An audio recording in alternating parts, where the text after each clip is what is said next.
It is springtime and it's time to get out in your yard and mulch those beds, clean up your landscape for the coming season.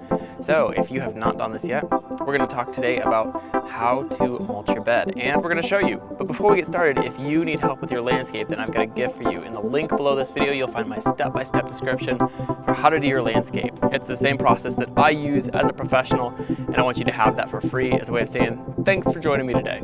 So go ahead and pick that up and let's get back to it. How do you mulch a bed? Well, as you can see, we've spotted out the mulch in the landscape bed, and now what we're going to do is spread it out nice and even across the entire thing. And on the edges, we're just going to take our rake and tamp it up against the edge to create a nice clean transition between landscape bed and lawn. It looks something like this.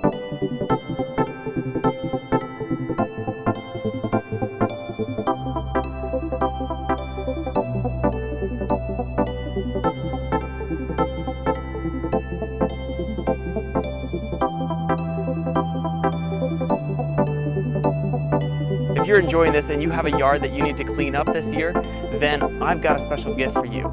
In the link below this video, or by hitting the QR code in the corner, you can pick up my step-by-step guide for how to do your landscape from start to finish. It will walk you through everything from spring cleanups to designing, installing, and maintaining your landscape. It even has some advice for how you can get excited to get out in your landscape, and some great advice for how you can avoid spending more time and stress worrying about your landscape and more time and money and enjoyment using your outdoor space. So go ahead and pick that up to save yourself time, stress, and money on your landscape this year. And now back to watching awesome landscapers spread mulch.